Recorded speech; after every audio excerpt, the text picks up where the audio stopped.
Brex Business Credit Card. Is it still worth it for startups? Today I tested it out and here's what happened. And within the next couple of minutes, you'll know if this is the right card for your business or if you should skip it entirely. Getting started is simple. You apply online and instead of relying heavily on your personal credit score, the approval is based more on your business profile and cash balance. That makes it easier for startups that may not have a long credit history yet. Once approved, you can issue virtual and physical cards to your team almost instantly, which helps you control spending from day one. Using the card is straightforward. You connect it to your business account and every purchase is tracked in real time. This makes it easy to monitor expenses, set limits for team members, and avoid overspending.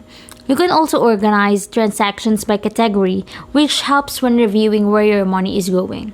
One of the main features is the reward system.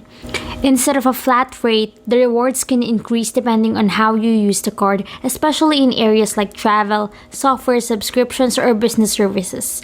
This can be useful if your startup already spends in those areas because you're getting more value back from expenses you're already making. Another important point is that there's no personal guarantee required in many cases. That means your personal finances are not directly tied to the business card, which reduces risk for founders. Payments are usually expected more frequently than traditional credit cards, so it works best if your business has steady cash flow. The platform also includes built-in tools for managing expenses.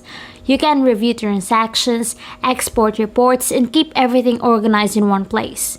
This removes the need for separate tracking tools, which can save time if you're handling finances on your own or with a small team. However, this card is not for every business. If your startup does not maintain a consistent balance or regular income, you may find the payment structure harder to manage. It's designed for companies that already have some level of financial activity, not those just starting with no cash flow. To get the most out of it, use the card for planned business expenses, track spending regularly, and pay on time. This keeps your account in good standing and helps you take full advantage of the features. By following this approach, you can decide if the Brex business card fits your startup. If you want a system that focuses on business performance instead of personal credit and gives you control over spending, it can be a strong option. But if your business is still unpredictable, it may be better to wait until your cash flow is more stable.